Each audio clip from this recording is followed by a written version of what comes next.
Weather നമുക്ക് ഒരിക്കലും predict ചെയ്യാൻ പറ്റില്ല. കഴിഞ്ഞ ദിവസം വെയിലായിരുന്നെങ്കിൽ ഇന്ന് നല്ല തണുപ്പാണ്. ജാക്കറ്റൊക്കെ ഇട്ടാണ് പോയത്. പോകുന്ന വഴിയിൽ നമ്മൾ ഈ കുഞ്ഞു കുഞ്ഞു പൂക്കളൊക്കെ കണ്ടു. അങ്ങനെ ഹോസ്പിറ്റലിൽ എത്തി. ഞാൻ ഈ ഉഷാറായിട്ട് പോണതിന്റെ രഹസ്യം പറഞ്ഞില്ലോ. ഇന്ന് രാവിലെ നല്ല ബ്രേക്ക്ഫാസ്റ്റാണ് കഴിച്ചത്. ബ്രേക്ക്ഫാസ്റ്റ് എന്താണെന്ന് വെച്ചാൽ ഇന്നലത്തെ നമ്മുടെ ഇടിയപ്പം ഒന്ന് മോഡിഫൈ ചെയ്തു. ഒരു ദോശയാക്കി. ആ ഗോതമ്പിൽ കുറച്ച് വെള്ളം കൂടി ചേർത്ത് ഗോതമ്പ് ദോശയാക്കി. ചിലതൊക്കെ കരിഞ്ഞു പൊടിഞ്ഞൊക്കെ പോയെങ്കിലും കുഴപ്പമില്ലാണ്ട് വീട് മൊത്തം പുകച്ച് വാതിലൊക്കെ തുറന്നിടേണ്ട വന്നു. എന്തായാലും ദോശയും ചെറിയൊരു മുട്ടക്കറി ഉണ്ടാക്കി കഴിച്ചു.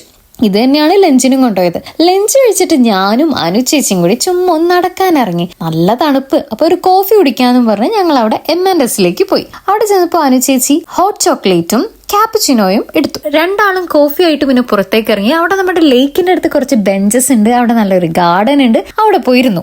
അത്യാവശ്യം തണുപ്പും ചെറിയ കാറ്റൊക്കെ ഉണ്ടായിരുന്നു. ഞാനിങ്ങനെ ഇവിടെ ബ്രേക്കിൽ ഇരുന്നപ്പോഴും ഓർത്തത്, ഇപ്പോൾ ഓൾമോസ്റ്റ് എല്ലാവരും ഇങ്ങനെ ട്രാവലിങ്ങിനൊക്കെ പോണ സമയമല്ലേ, സമ്മറൊക്കെ അല്ലേ.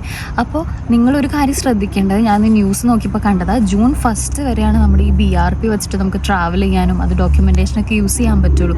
അപ്പോൾ എത്രയും വേഗം അത് EVസയിലേക്ക് കൺവേർട്ട് ചെയ്യുക. അല്ലെങ്കിൽ നമ്മൾ ചെയ്ത പ്ലാനിങ് ഒക്കെ ചിലപ്പോൾ പൊളിയും. അതുകൊണ്ട് നിങ്ങൾ എവിടെയെങ്കിലും ട്രാവൽ ചെയ്യുമ്പോൾ പോയി പെടാതിരിക്കാൻ എത്രയും വേഗം BRP EVC ആയിട്ട് മാറ്റാം. ഓക്കെ. പിന്നെ ഓഫീസിൽ അങ്ങനെ പ്രത്യേകിച്ച് വിശേഷങ്ങളൊന്നും ഉണ്ടായില്ല.